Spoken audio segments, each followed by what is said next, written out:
Sveiki, dārgie draugi! Vai jūs esat gatavi dzīvā Dieva vārdam? Jums ir bijušas liekas 10 minūtes, jums vajadzētu būt gataviem. Es ceru, ka jūs esat, dārgie, un es ceru, ka tie, kas skatās, arī ir gatavi, tāpēc, ka Dieva vārdu mēs dzirdēsim, un Dieva vārds ienāks mūsu sirdīs. Halleluja! Un mēs piedzīvosim ar vien vairāk savus glābšanas pilno realitāti. Tāpēc, Dievs, mēs atveram savu garīgo skatījumu, savus garīgās acis, mēs atveram, mēs izvēlamies skatīties uz Tevi. Mēs izvēlamies vērot Tevi, klausīties Tavu vārdu un vērot savu dzīvi.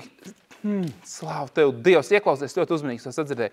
Vēro savu dzīvi, skatoties uz Dieva vārdu un skaties, vai Tavu dzīve atbilst Dieva vārdam. Nekad nemēģini paskaidrot Dieva vārdu, izejot no tā, kas ir tavā dzīvē, bet skaties uz Dieva vārdu un sagaidi, ka tavu dzīve atspoguļos to, kas ir rakstīts Dieva vārdā. Tā ir Dieva griba priekš tevis. Dieva griba priekš tevis ir, ka tu zini, kas ir dziedināšana, ka tu zini, kas ir brīvība, ka tu zini, kas ir labklājība un svētība, ka tu zini, ko nozīmē, ka tev ir Dievs, kas tev mīl, ka tu zini, ko nozīmē, ka tu neesi pakļauts šīs pasaules negatīviem apstākļiem. Tā ir Dieva perfektā griba priekš viņa mīļotajiem bērniem. Un tāpēc mēs atveram savu garīgo redzi, lai to ieraudzītu. Un mēs atveram savus ausis, lai sadzirdētu.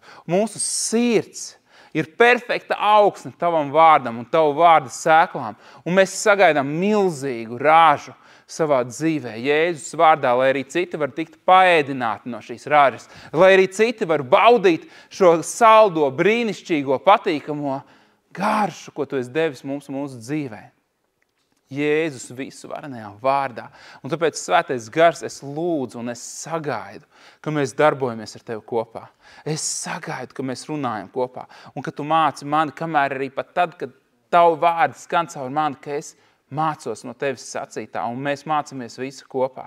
Mēs šeit esam sanākuši, lai ietu šo dzīvi un dzīves ceļu kopā ar Tevi. Jēzus visu varenajā vārdā, tāpēc tas ir Tavs dievkalpojums. Un es sagaidu, ka Tu padarīsi šo vārdu par praktiski strādājošu un saprotamu katram cilvēkam.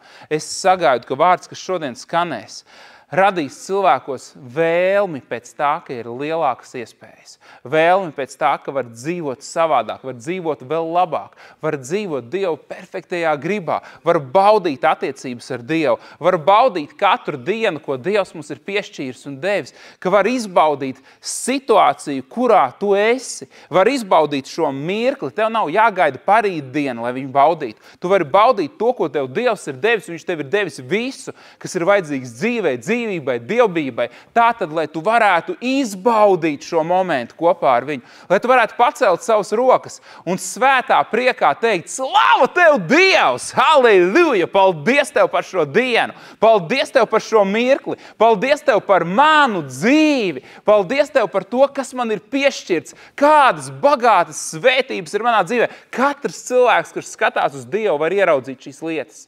Katrs, kas meklē Dievu, var ieraudzīt šīs lietas. Slāva Tev, Dievs! Tāpēc mēs esam šeit, lai piedzīvotu un lai turpinātu un dzīvotu kopā ar Tevi, Jēzus, visu varenajā vārdā. Un draudze teica, amen! Amen! Halleluja! Slāva Tev, Dievs! Dārgie, mums priekšā ir ļoti interesants dievkalpojums. Mums priekšā ir ļoti interesants dievkalpojums. Un, ziniet, es jums pastāstīšu vienu interesantu lietu. Kā lai es to pasaku pareizi? Zini, kā ir? Ir tā, ka ir lietas, kuras cilvēkiem ļoti interesē. Un tas, ka kādam kaut kas interesē, par to var spriest no divām pusēm. Vai nu ir cilvēki, kas saka, tas ir tik forši, tas ir tik interesanti, tas ir tik labi, vai arī ir otra puse, kurā cilvēki saka, es nevaru, es negribu dzirdēt, es pat negribu redzēt šito, bet zini, ko tas parāda viņa intereses tāpat. Tas, par ko cilvēki runā daudz, vai nu no negatīvās puses, vai no pozitīvās puses, patiesībā parāda to, kas globāli skatoties viņus interesē.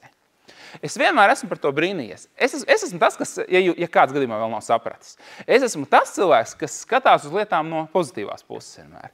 Un es nekad dzīvē netērēju savu laiku uz, piemēram, tumsu. Ja tā ir tumsa, man ar to nekas kopējs nav. Piemēram, tas ir iemesls, kāpēc es nestudēju un neanalizēju tādu lietu kā demonoloģija. Zinat, kas tāds ir? Mācība par demoniem. Viņi eksistē, Viņai ir savu vietu, bet personīgi es viņai nepievēršu nekādu uzmanību. Zini, kāpēc? Tāpēc, kad es esmu atradis Dieva vārdā vienu interesantu lietu. Man ir vienalga, kā tevi sauc, tu esi pamests man zem kājām. Un vai tu ieņem tādu vietu hierarhijā, vai tu esi trešās pakāpes demons, vai tu esi zema ranga, ļauns gari, man ir vienalga. Es netaisos tērēt uz tevi laiku. Tāpēc, ka zini, kas ir? Runa nav par mani, runa par Jēzus vārdu. Jēzus vārds. Un, starp citu, jo vairāk tu pievērsi uzmanību vēlnam, jo mazāk tu pievērsi uzmanību Jēzus vārdam. Tu esi pamanījis tādu lietu. Bet tāpat laikā ir citi cilvēki, kuri ļoti skatās no otras puses uz šīm lietām. Un vispār uz jebkuru. Viņi ļoti daudz analizē negatīvo pusi. Un viņi skatās, viņi saka, vai tu zini, kas notiek, un viņi skatās, un viņi cepās, un viņi cepās, un viņi cepās, un viņi vēl jau vairāk nostiprinās problēmā, nevis risinājumā. Bet zini, kas ir interesanti? Mēs tikko kā braucām uz dievkalpojumu ar Kārli, un mēs runājām par šo lietu. Un es esmu viens no tiem cilvēkiem, kuram zvana, prasa, un man uzdod šos jautājumus. Un es esmu pamanījis, ka tad, kad es runāju par ticīgiem cilvēkiem, tad, kad ticīgi cilvēki man prasa kaut ko, tad parasti viņu jautājumi ir saistīti ar vienu vienīgu lietu. Tas, ko man reāli cilvēki prasa, kad viņi grib izmainīt kaut ko savā dzīvē, viņi varbūt to tā nepateiktu, bet es tūlīt paskaidrošu. Patiesībā viņi man prasa vienu vienīgu lietu. Viņus interesē svētības jautājums. Viņus pa lielam interesē svētības jautājums. Visi iespējamie vecumi, visas iespējamās paaudzes, jauns, vienalga, viņus interesē svētības jautājums. Un kāpēc es teicu, varbūt viņi to tā nepateiktu? Tāpēc, ka es gribu, lai tu saprastu, tad, kad runa ir par fizisko veselību, tas ir svētības jautājums. Fiziskā veselība nav nekas cits kā svētības jautājums. Tā ir svētības izpausme. Kad ir runa par savstarpējām attiecībām, vai tās būtu attiecības ar Dievu, vai tās būtu attiecības ģimenē, tas ir svētības jautājums, tas nav nekas cits. Un tad, kad ir runa pats par sevi saprotams par finansiālo labklājību, palīdziet man, jūs jau uzminējāt, tas ir svētības jautājums atkal jau. Tātad, no jebkuras un šīs ir galvenās 3 sfēras. Attiecības, veselība un finansiālā labklājība. Tās ir 3 galvenās sfēras, par kurām ticīgi cilvēki man uzdod jautājumus. Un tās ir 3 galvenās sfēras, pret kurām ir pretspiediens no reliģijas puses. Tās ir 3 galvenās sfēras, tās pašas. Hei, ieklausies ļoti uzmanīgi. Vai tu gribi būt svētīts? Jūs man nepārliecinājāt. Ziniet, tas bija ļoti vāji, es jums atzīšos. Tas tiešām bija ļoti vāji. Tas ir tā kā, vienreiz bija situācija, kur gribēja cilvēki, pienāca klāt viena meitene man, un viņi man saka, Alana, vai tu vari mūs salaulāt? Es saku, es nezinu ar ko. Tevi, mūs tas ir kā, jā. Līgavains atnāks nākamajā reizē, jā, labi, viņš atnāk. Vai tu vari mūs salaulāt? Es saku, davai parunājam bišķiņ. Un mēs runājam, un runā tikai meiteni, neviens cits nerunā. Džeks sēž. Es saku, var es ar tevi bišķiņ parunāšu? Labi. Tagad es saku, klausies, un es viņam kaut ko uzdodu, un man tā meitene atkal, jā, viņš tur, jā. Es saku, davai es ar viņu parunāšu. Beigās es viņam saku, klausies, tu gribi precēties? Viņš tāds, vispār man pretī nekas nav. Zini, ko es viņus nelaulāju. Bet tas ir cits stāsts. Bet kāpēc es tev to stāstu? Skaties uzmanīgi. Tev ir jāzina skaidri un gaiši, ko tu gribi. Iemesls, kāpēc es viņus nelaulāju, viens no galvenajiem, pirmais, tālāk es neskatījos, bet es apstājos pie pirmā, kāpēc es jūs nelaudāšu. Tāpēc, ka viņa atbilde bija, vispār man īsti nekas pretī nav. Man ar to pietika, lai tālāk neiedziļinātos. Man. Zini, kas ir? Ja tava atbilde ir, vai tu gribi būt svētīts, un tu saki, nē, laikam jau, te arī mēs varam apstāties šobrīd. Tu neesi gatavs. Neesi gatavs. Te mēs varam apstāties. Ja tava atbilde ir, jā, es gribētu, bet tu neesi gatavs. Es tev paprasīšu skaidru un gaišu, un es tev pasaku, tagad tev ir jāsaprot, ne jau es tev prasu, eņģeļi klausās, vai tu gribi būt svētīts. Un zini, kas ir, nav jēgas tagad teatrāli kaut ko teikt, tavā sirdī, kāda ir atbilde. Un ja gadījumā tu neesi drošs, tad mans jautājums ir, kas tevi ir apmānījis? Tad, kad runa ir par tavu veselību, tavām attiecībām ar Dievu un ar cilvēkiem, un par tavu finansiālo labklājību, un ja tu neesi drošs, kurš ar tevi ir runājis? Jo tu zini, kāpēc? Zini, kas ir Ādams ar Ievu slēpās no Dieva? Un zini, kas bija pats pirmais, ko Dievs viņiem paprasīja? Ar ko tu esi runājis? Šis jautājums ir tikpat dzīvs un aktuāls vēl šodien, dārgais. Ar ko tu esi runājis? Tāpēc, kad ir cilvēki, kas saka, jā, varbūt man Dievs kaut ko grib iemācīt savu šo slimību. Ar ko tu esi runājis? Tāpēc, ka, dārgais, tu to neatradīsi šajā grāmatā.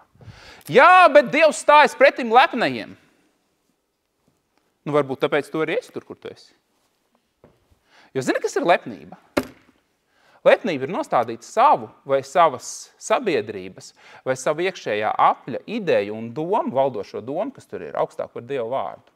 Tā ir lepnība. Un tā ir lepnība. Lepnība ir teikt, Dievs, es pats tikšu galā. Tā ir lepnība. Man Dievs ir devis rokas un kājas, es varēšu, es izdarīšu. Tā ir lepnība. Zini, kas nav lepnība? Lepnība nav, ot Jēzus teica, mācies no manis, esmu patiesi pazemīgs. Un viņš atklāja, kā izpaudās viņa pazemība. Jo viņa pazemība izpaudās arī tad, kad viņš sataisīja pātagu un izlidināja ārā visus no dievnam. Tā bija pazemība. Tad, kad viņš stiprā balsī sauca, Lācar, nāc ārā! Tā bija pazemība. Kāds teiktu, ko viņš bļauj? Viņš nav pazemīgs. Kāpēc ir tik skaļā balsī jābļauj? Ko tu domā, viņš ar ausīm dzird tas mirušais? Viņš taču varēja tā lēnām, tā dievbīgāk. Lācar, nāc ārā! Ja, kāpēc? Saprot, kas ir? Reliģija sagroza lietas būtību, bet Jēzus teica, es esmu patiesi pazemīgs. Kāpēc? Jo viņš teica, to, ko es dzirdu no sava tēva, to es daru, un kā es redzu, tā es runāju un rīkojos, un kā viņš man māca, tā mans spriedums ir patiesas, jo es nemeklēju savu taisnību, nemeklēju savu spriedumu. Es pārstāvu viņu. Es pārstāvu viņu, un viņš Filipam saka superīgus vārdus, tāpēc, kad, manuprāt, tas ir Jāņa 14.10, ja nemaldos, kur sākās tā doma. Un Filips viņam saka, parādi mums tēvu un mums pietiek. Un viņš saka, ka tiešām, tu esi tik ilgi ar mani, Filipi, tu vēl joprojām neesi man sapratis. Kā tu vari teikt, parādi man tēvu? Vai tu nesaproti, ka tēvs ir manī, es esmu tēvā?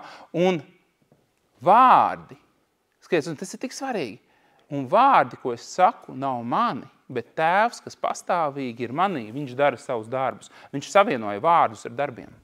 Šeit tu redzi darbus, ko es daru, bet tu nesaproti, ka vārdi, ko es saku, nav mani, bet viņi ir tēva. Un kad es saku tēva vārdus, tad viņš dara savus darbus manā dzīvē un caur mani. Tāpēc, ja tu esi redzējis mani, tu esi redzējis tēvu. Tas ir tas, ko viņš pateica. Vajadzētu ķerties klāt tēmai, es tā jūtu. Klausieties, dārgie, ieklausieties, bet mēs jau esam ķērušies patiesībā. Es gribu, lai tu saprastu, vienkārši šis moments par svētību ir tik svarīgs, un tāpēc mēs arī par viņu runāsim šodien. Viss cauri vēsturei ir ļoti svarīgi notikumi bijuši. Ir novērojami īpaši notikumi, un ir novērojami, es viņus saucu par pagrieziena momentiem. Ir novērojami tā saucamie pagrieziena momenti, kas pilnībā radikāli izmaina visu vēstures plūsmu un aizsāk jaunu ēru. Pagrieziena momenti. Tavā dzīvē pagrieziena momenti ir bijuši, piemēram, tad, kad tu pieņēmi Jēzu par savu kungu glābēju. Tas ir viens no lielākiem pagrieziena momentiem. Ar ko atšķirās pagrieziena moments no vienkārša notikuma? Vienkārši notikumi var būt virknē, daudz un dažādi, labi, slikti, interesanti, aizraujoši vienalga, bet pagrieziena momenti ir tie, kas aizsāk jaunu ēru, kā es to saucu. Tas izmaina visu radikāli.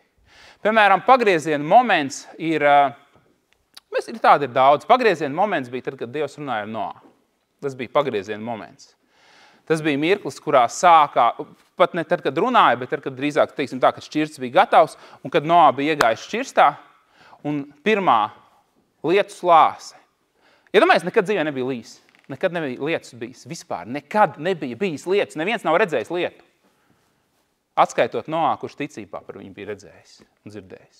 Neviens cits nav redzējis. Un Noā gadiem viss sludināja un brīdināja, un neviens viņu neņem pa pilnu. Un kas notiek? Un pirmā lietuslāse. Es nezinu, kā tas bija.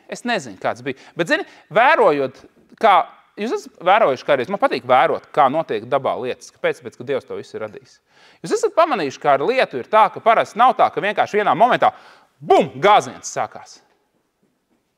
Varbūt ir saulaina diena, un viss ir forši, un ir bezvējš, un pēkšņi tu jūti, vējš sāk sacelties, brāzmas. Un tad kaut kāda mākoņa parādās. Un tad vislielākā vētra sākās ar vienu mazu pilienu. Un es iedomājos to situāciju. Es iedomājos, viņi nekad nav redzējuši lietu. Un pēkšņi vienā mirklī sāk sacelties mākoņi, sāk sacelties vējš. Un pēkšņi ir pirmie pilieni, kas krīt, un viņi skatās, un kas tas tāds ir? Zini, kas tas bija? Tas bija pagrieziena moments, kas ir sācies.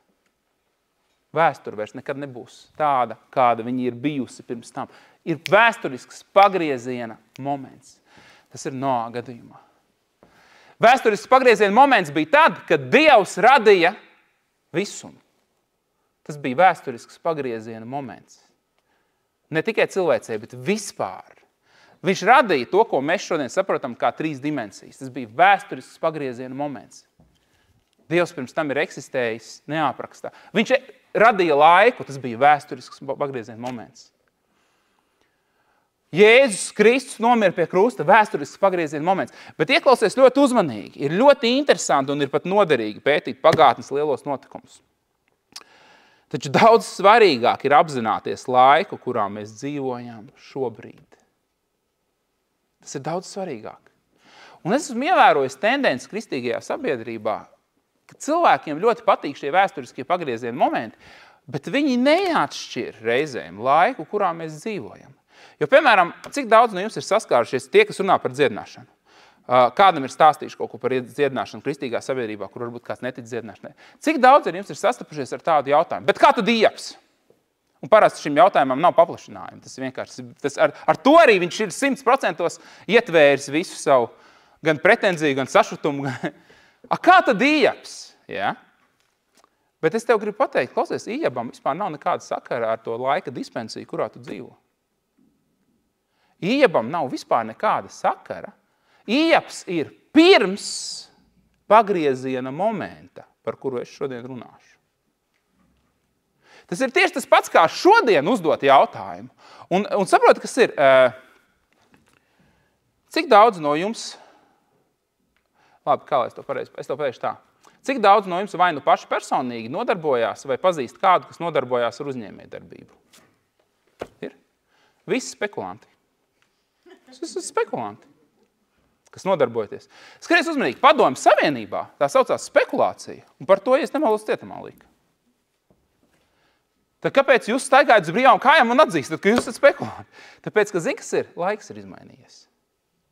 Un tas, kas bija reāls likums, šodien vairs nav. Šodien par to neviens cietumā neliek tev Latvijā. Ja? Šodien par to malacis, ļoti labi. Bet skaties uzmanīgi, Kristus miesā ir cilvēki, kuri skatās atpakaļ un mēģina pielietot vecās derības likumus.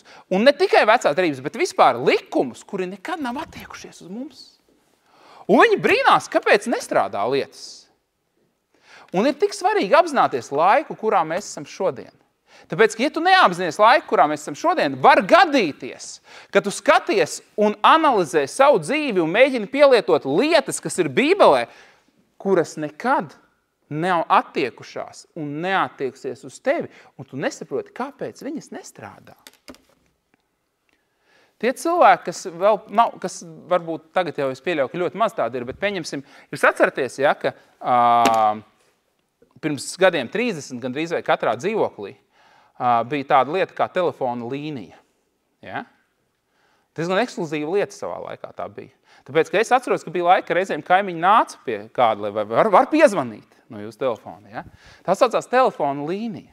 Un tad bija kaut kāds periods, kad labi, vairs jau tie telefoni nav, bet telefona līnija vēl joprojām ir tev mājās iekšā. Ja? Cik daudziem šodien ir telefona līnijas? Cik daudz, kas ceļ māju, domā, bet galvenais neaizmirst telefona līniju ievilkt. Redz, tas ir lietas, kas viņas nav priekš mums šodien. Viņas šodien nav priekš mums. Tieši tāpat ir garīgās lietas, kas šodien nav priekš mums. Mums ir jāatpazīst laiks, kurā mēs dzīvojam šobrīd. Un zini, kas mēs esam šobrīd un šodien? Mēs esam draudze. Pilnība, kas visu, visur piepilda. Tā ir rakstīts. Mēs esam Kristus miesa, kas aug mīlestībā un visādām palīdzētiem savienot. Mēs esam Dieva mīļotie bērni. Tā ir šīs dienas realitāte. Slāva Tev, Dievs! Mēs esam jauns radījums Kristu Jēzu. Un kas bijis ir pagājis. Tu un es, mēs esam jauns radījums. Kristu Jēzu, izpirkti no grēkiem, izrauti no tumsības varas, pieņemti ģimenē, svētīti pie visa, saņēmuši spēka nodrošinājumu, lai mēs varētu plaukt un zelt, tas nozīmē svētīti. Saņēmuši spēka nodrošinājumu no debesīm, lai mēs varētu plaukt un zelt katrā savā darbībā. Tā ir šīs dienas realitāte. Un zini, kas ir interesanti, lai gan mēs bijām izredzēti vēl pirms pasaules radīšanas. Tomēr priekš mums viss sākās ar vienu pagrieziena momentu. Un precīzāk ar vienu cilvēku vārdā Abrahams. Priekš mums viss, priekš draudzes, priekš jauna radījuma, priekš tā, ka mēs šodien esam Dieva bērni, viss sākās ar vienu cilvēku. Tas nebija Jēzus Kristus. Tas nebija ķēniņš Dāvids. Tas nebija Noā. Tas nebija Ādams. Tas ir Abrahams. Tu zināji, ka mēs esam nosaukti par Abrahāma dzimumu? Wow! Abrahāma dzimums. Abrahāms ir nosaukts par mūsu ticības tēvu. Tu zināji, ka mēs esam svētīti ar Abrahāma svētību? Lai gan ir Ādama svētība, ir Noā svētība. Viņas ir, bet mēs esam svētīti ar Abrahāma svētību. Abrahāms ir mūsu ticības tēvs. Skrieties, vēstuli Galatiešiem. Es jums parādīšu, lai jūs redzat, kā tas izskatās. Vēstuli Galatiešiem, 3. nodaļa, 13. pāns. Ok. Paiesim nedaudz atpakaļ.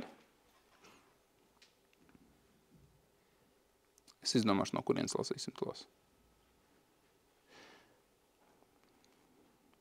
6. pāns. 3. nodaļa, 6. pāns. Jau Abrahāms ticēja Dievam, un to viņam pielīdzināja par taisnību, vai arī par taisnumu. Tā tad atzīstiet, ka tie, kas tic, ir Abrahāma bērni. Bet raksti paredzēdami, ka Dievs pēc taisnības, ka Dievs pēc ticības taisno pagānus, ir Abrahāmam iepriekš pasludinājuši prieka vēsti. Tevī taps svētītas visas tautas. Tātad tie, kas tic, tiek svētīti līdz ar ticīgo Abrahāmu. Proti visi, kas dzīvo bauslības darbos, un bauslības darbi nav nekas cits, kā cilvēka mēģinājumi ar savu labo pareizo darbību kaut ko nopelnīt no Dieva. Tas nav nekas cits. Proti visi, kas dzīvo bauslības darbos, ir zem lāsta. Jo ir rakstīts, nolādēts ir katrs, kas netur un nedara visu, kas ir rakstīts bauslības grāmatā. Redzi, tad, kad tu sāc dzīvot pēc saviem labajiem darbiem, man vienreiz Dievs to pateica, jo man bija tā, kad es nolēmu Dievam uzskaitīt to, cik es esmu labs. Tas bija ļoti sen, tas jāsaprot. Ļoti sen atpakaļ, ja. Un patiesībā man bija tīri labs saraksts manās acīs. Viņš tiešām bija tāds, kvalitatīvs. Viņš tas nebija tāds, uz ātri, kā reizēm bērns var izšaut. Tas bija tāds apdomāts saraksts. Un es sāku runāt par to, cik es esmu labs Dievam, ja, stāstīt. Protams, man doma bija, ka jā, tu man esi tādu un padarīsi un paldies. Bet vispār man arī bija tā pašā laikā, zini, kā ar bērniem reizēm ir, ka tu stāsti, cik tu esi labs, tev apakšā ir pēc tam tāds viens, ja jau es tik labs esmu, varbūt mēs varam parunāt par vienu jautājumu pēc tam. Ja. Un Dievs man pārtrauc, viņš teica, klausies, viņš saka, ja jau tu gribi runāt par to, cik tu esi labs un tā tālāk, kāpēc tu gribi pieklusēt, kāpēc tu gribi klusēt par lietām, kurās tu esi aizšāvis garām? Ja tu pie manis nāc ar sarakstu, kur tu esi viss labi, viņš saka, kāpēc mēs nepaceļam šo jautājumu par tavām kļūdām? Tāpēc, ka viņš nebūtu man labvēlīgi. Tā saruna man nebūtu labvēlīga, tāpēc mēs nepaceļam manas kļūdas. Man nevajag sarunu, kura ir man nelabvēlīga. Bet ieklausies uzmanīgi.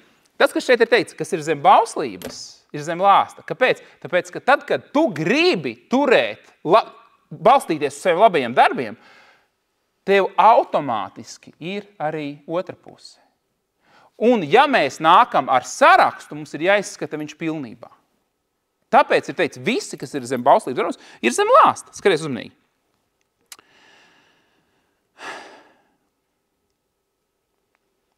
Visi, kas dzīvo bauslības darbos, ir zem lāsta, jo ir rakstīts nolādēts, ka katrs, kas netur un nedara visu to, kas ir rakstīts bauslības grāmatā, un visu neviens nevar izdarīt, atskaitot Jēzu. Bet ir skaidrs, 11. pants, ka ar bauslību neviens netop taisnots Dieva priekšā, jo ticībā, halleluja, taisnais dzīvos.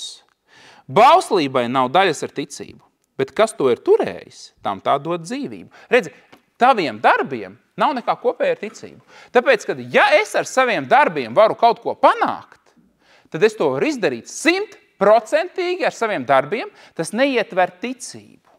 Ja nu vienīgi ticību man. Es varu to izdarīt, un es to daru.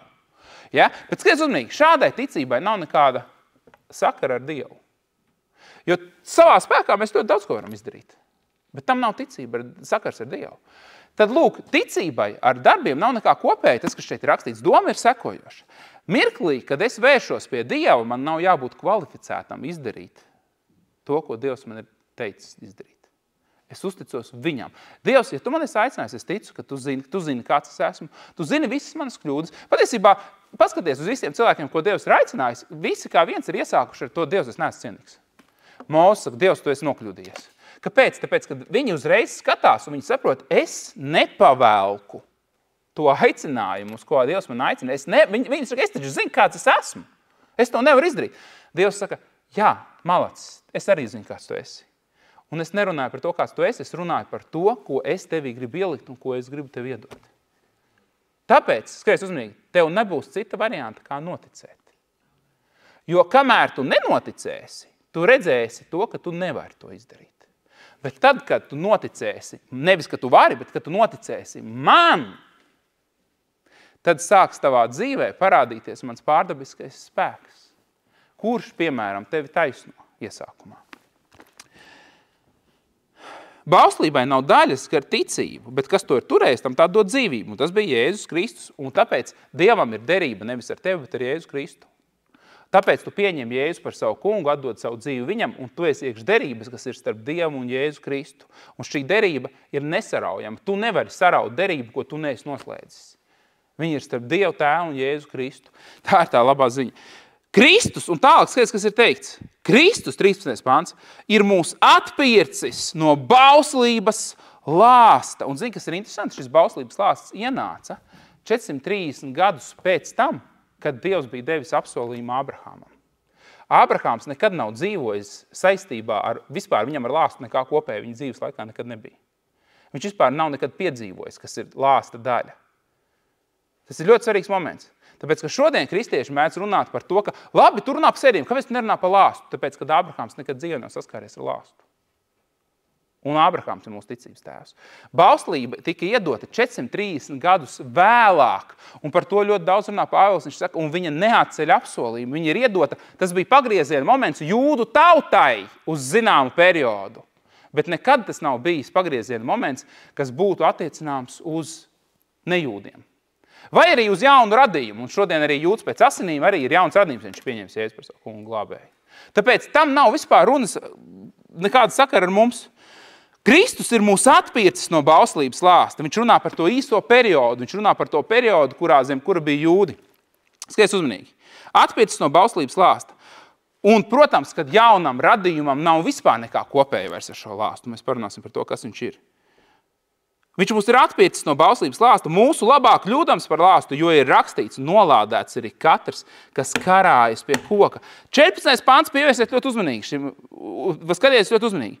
Lai Ābrahāma svētība, Jēzus nomira pie, jūs vispār saprotat, kas šeit ir rakstīts? Es izlasīšu vēlreiz, un man ir aizdomas, ka mēs šo palaidām garām tikko kā. Kristus mūs ir atpircis no bauslības lāsta, mūsu labā kļūdams par lāstu, jo ir rakstīts, nolādēts arī katrs, kas karājas pie koka. Jūs saprotat, par ko šeit ir runa? Šeit ir runa par to, ka viņš nomira pie krusta. Šeit ir pateikts, Jēzus nomira pie krusta, lai Ābrahāma svētība nāktu par pagāniem Kristu Jēzu.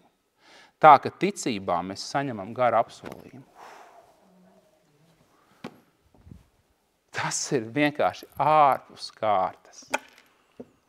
Tas ir ārpus kārtas. Jēzus nenomira tāpēc, lai tu vienkārši nonāktu debesīs.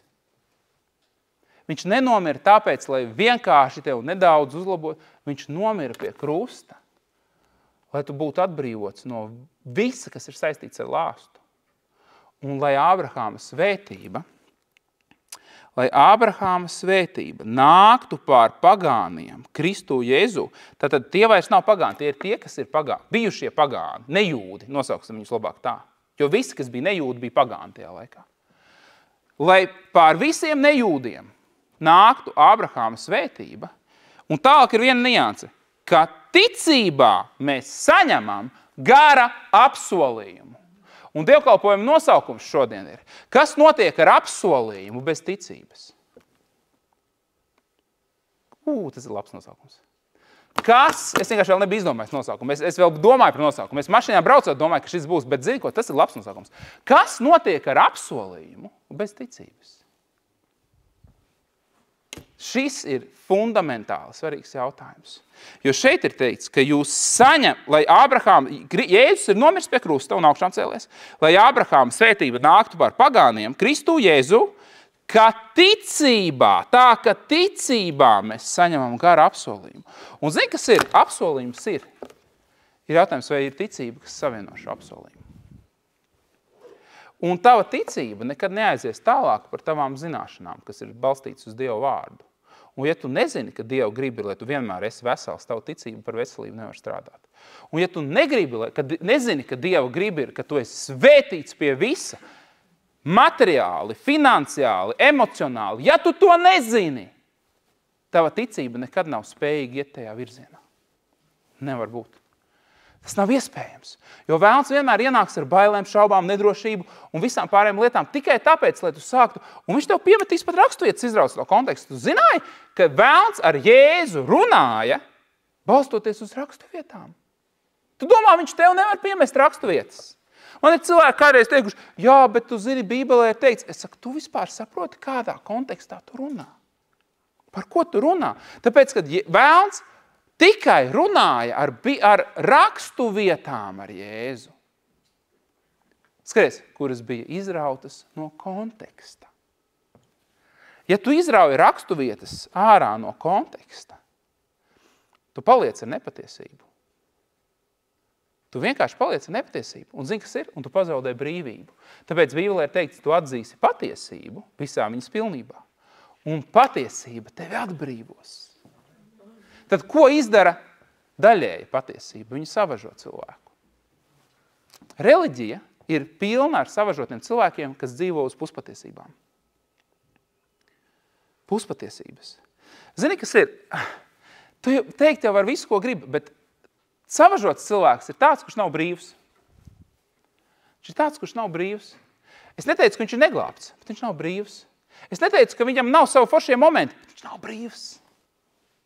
Viņš nav brīvs, viņš nebauda pilnību, ko Dievs mums ir paredzējis. Un zini, kas ir kāds varbūt teiks, Alan, tu arī nebauda pilnību. Jā, es piekrītu, arī nebauda pilnību, bet zini, es ceļā uz turību. Tāpēc, kad mūsu dzīve ir ceļš, un iesākumā ir apsolījums, kuram ir jānotic. Es gribu, lai man sadzirdi. Ir apsolījums, kuram ir jānotic, un kad tu viņam notici, tad tu sāc iet šī apsolītā virzienā. Tu sāc tuvoties tam, kas ir apsolīts. Un es tev gribu kaut ko parādīt no Bībeles. Ja mēs gribam dzīvot svētītu dzīvi, tad ir ļoti svarīgi iepazīties ar Ābrahāma dzīves stāstu un uzzināt, kāda tad īsti ir Ābrahāma svētība, jo, zini, tā ir arī tavējā. Tā ir arī tavējā. Man reizēm pārsteidz cilvēki, kas saka, nu jā, tas jau bija Ābrahāmam. Nē. Ābrahāma svētība tavējā, nav citas. Tev nav citas. Un ir tik svarīgi iepazīties ar Ābrahāma dzīves stāstu. Zini, ieklausies uzmanīgi, Ābrahāms bija pavisam parasts cilvēks. Viņš bija pavisam parasts cilvēks, tāls no pilnības. Viņa vecāki pielūdza mēnesi Kalde jūrā, pēc tam pārvācās uz Horānu, un viņi bija algdievi savā būtībā. Viņš bija pavisam parasts cilvēks, no pavisam parastas ģimenes. Tāls no pilnības, regulāri pieļāva kļūdas. Es gribu, lai tu mani dzirdi. Abrahams regulāri pieļāva kļūdas, viņš bieži vien nepaklausīja Dievam. Viņš pat smējās par Dieva apsolījumiem savas dzīves posmā. Wow! Viņš meloja regulāri. Mūsu ticības tēvs klausies, ja kāds saka, nemaz tik augstā latiņa nav, ja, izrādās. Tas ir tas, ko es gribu, lai to arī saprastu, ka viņa nav tik augstu. Tieši tas arī ir tas, ko es gribu, lai tev aiziet. Klausies, viņš meloja par savu sievu. Viņš skatās un viņš zina, viņš saprot, mana sieva ir neaprakstāmi skaista. Un es zinu, ka ejot cauri faraona valdīšanas teritorijai, faraons viņu ieraudzīs un gribēs dabūt sev, un viņi mani nogalinās. Tā viņš izdomā. Dēļ tā, kāda ir viņa. Tāpēc labāk es pateikšu, ka tā ir mana māsa. Kā jums tāda situācija? Un zini, kas ir? Un tagad skaties, kā cilvēki domā. Un melots jau arī diži nebūs, jo pusmās jau arī ir. Ja? Faraons ieraug Sāru. Kas tā tāda ir? Māsa. Ņem uz sev. Ņem. Faraons viņu paņem pie sevis. Dievs to visu situāciju iepauzē aptur. Sākās ziepes faraona mājās. Un viņš nāk pie Abrahama, viņš saka, klausies, kāpēc tu man esi melojis? Tā taču ir tava sieva. Man Dievs pateica, ka tu tās mums gals klāti, ja es viņu būtu aizskārs. Nu, es baidījos, ka tu man nodarīsi pārdēļ viņas. Skaties uzmanīgi, viņš saka, darām tā, ņem savu sievu, un vienkārši reku tev ir zelts, reku tev ir sudrabs, reku tev ir ēzeļmātes, reku tev ir lopi, es tevi svētīju, palūdz par mums, lai Dievs mums piedod šo pārkāpumu. Un zini, kas ir tālāk rakstīts Bībelē? Atvērsim intereses pēc 1. Mūzes grāmata. 1. Mūzes grāmata, 12. nodaļa. Tātad šis stāsts sākās 12. nodaļā, es pēc tam viņam pieiešu klāt smalkāk, bet 13. respektīvi, viss tas stāsts ir aprakstīts, ja? Un tad, kad viņš ir melojis faraonam, viss pārējais, faraons viņu atlaiž, un faraons viņam dod līdzi visu, es saku, tur zelta, sudrabs, spērs. Un zini, kas ir teikts 13. nodaļas pēkšņi 2. pantā? Abrahams bija ļoti bagāts. Es domāju, gan. Tikko kā faraons, viņam ir atdevis praktiski visu. Abrahams bija ļoti bagāts, un te ir uzsvērts. Jo man reizēm cilvēki saka, nu jā, bet tā bija garīga bagātība. Te ir rakstīts, viņš bija ļoti bagāts ar lopiem, sudrabu un zeltu. Nu, parāda man kaut vienu garīgu govi. Ja tā ir garīga svētība, ja? Kādas jums garīgas govis? Tev arī, tev ir govis. Tev ir garīgas govis vai kādas viņas ir? Nē, tās ir gaļas govis. Viņas nav garīgas, viņas ir gaļas govis. Ieklausies uzmanīgi. Vai tu dzirdi, ko es tev saku? Skaties, dārgais. Ābrahams bija parasts cilvēks, tāls no pilnības, regulāri pieļauj kļūdas, bieži nepaklausīja Dievam, pat smējās par viņu apsolījumiem. Taču nekas no tā visa nespēja mainīt to, ka Dievs viņu bija izvēlējies. Un tieši tāpat viņš ir izvēlējies šodien tevi. Tā bija laba vieta, kur pateikt amen, un prieks, ka ir, kas to izdarīja. Un kas man maisās te pa kājām, es nesaprotu. Tātad, slāv tev Dievs. Es ir, bet es padomāju, varbūt no garīgās telpas zelts izskatījāt, skatīties vispār, ko es tur aizspēju. Skaties, arī šodien Dievs ir izvēlējies tevi un nekas nespēja to mainīt, dārgais. Nekas nespēja to mainīt. Tu domā, ka to ar kļūdām, ko tu pieļauj, var izmainīt to, ka Dievs tevi ir izraudzījis. Viņš tev pirms pasaules radīšanas ir izvēlējies. Halleluja. Tu domā, viņš nezināja, ka tu pieļausi kļūdas? Tu domā, ka viņš nezināja par slepenajām lietām, atklātiem? Ko tu runā, dārgais? Viņš tev ir izvēlējies. Nekas nevar to mainīt, ka viņš tev ir izvēlējies. Dievs svētīja Ābrahāmu. Nevis tāpēc, ka Ābrahāms bija labs, bet tāpēc, ka Dievs tā gribēja. Un viņam bija plāns attiecībā iesākt ar Ābrahāmu un šo svētību pārlaist pāri visai pasaulē. Viņš bija atspēriena punkts. Tikai tāpēc, ka Dievs tā gribēja. Tas arī ir viss. Viņš nebija labāks par citiem. Es tev tikai dažas lietas parādīju, kas ir starp viņa kļūdām. Gribu dzirdēt vēl pāris lietas. Dievs viņam saka, es tev būs apsolījuma dēls. Zini, kas ir? Viņš smējās par šo apsolījumu. Kā tev patīk, viņš smējās? Tur gan bija jāatzīst tā, ka nevis tajā mirklī, kad Dievs teica, viņš smējās. Viņš pagaidīja, kamēr Dievu klātbūtne pazūd. It kā Dievs varētu dzirdēt tevi tikai savus, tagad ir viņa klātbūtne jūtam. Ja? Pēc tam paiet kaut kāds moments, Sāra smējās. Un Sārai gan Dievs pateica. Viņš saka, klausies, viņš saka, ko tu smejies?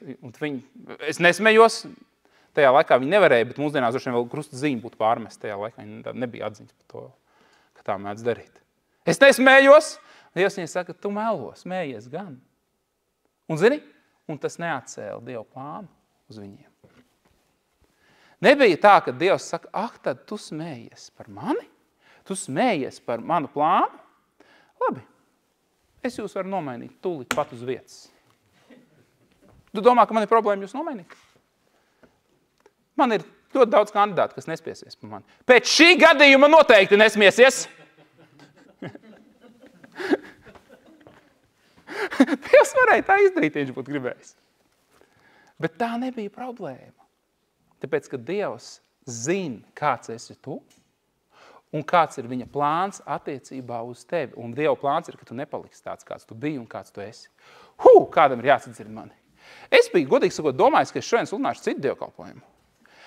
Un es to sludināšu kaut kad drīzumā. Varbūt tā būs nākamā, varbūt tā būs aiznākamā reize. Starp citu runājot par nākamo reizi, nākamajā ir darba diena, nākamā sestdiena, nākamajā reizē ir tikai online. Nebūs klātienē dievkalpojums. Nododiet to tālāk. Pēc tam viss ir kā parasti. Es vēl dievkalpojumu beigās mēģināšu to atcerēties pateikt.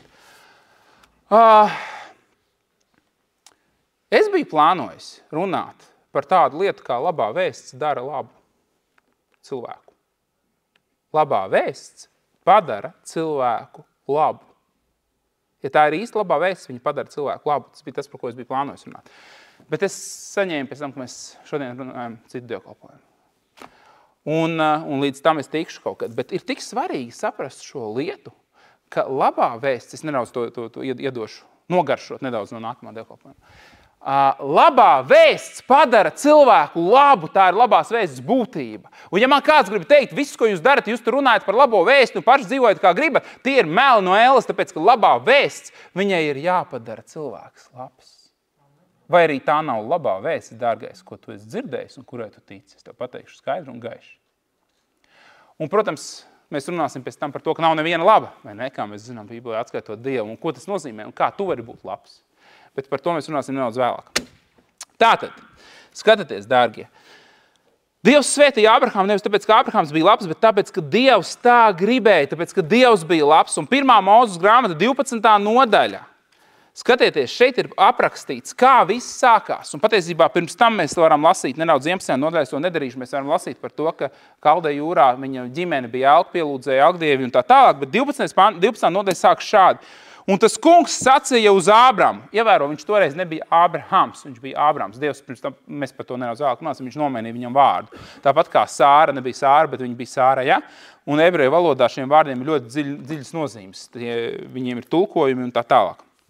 Bet tas kungs sacīja uz Ābramu, izej no savas zemes, no savas cilts, no savu tēva namu uz zemi, kur es tev rādīšu. Un es par to jau nesen runāju, ka viņam bija jāiziet no vidas, kas viņu ierobežo ar domāšanu. Bet skaties uzmanīgi. Un es tevi darīšu par lielu tautu. Es, Dievs saka, tevi svētīšu, un es darīšu lielu tavu vārdu. Jūs saprotat, cik daudz reliģijas nojauc šis viens teikums? Es tevi svētīšu, un es darīšu lielu tavu vārdu. It sevišķi šī otrā daļa, es darīšu lielu tavu vārdu. Kādā sakarībā, kāds teiktu? Tāpēc, ka Dievs saka, es tā gribu. Es darīšu lielu tavu vārdu. Tas nozīmē, vai mēs varam iztulkot, ka nozīmē lielu darīšu tavu vārdu. Tas nozīmē, tu būsi atpazīstams un tev būs liela ietekme. Tu būsi atpazīstams un tev būs milzīga ietekme. Tava ietekme būs līdzvērtīga tam, cik liels ir tavs vārds. Šodien tava ietekme ir tik liela, cik liels ir tavs vārds. Ja tev nav liela vārda, tev nav ietekmes.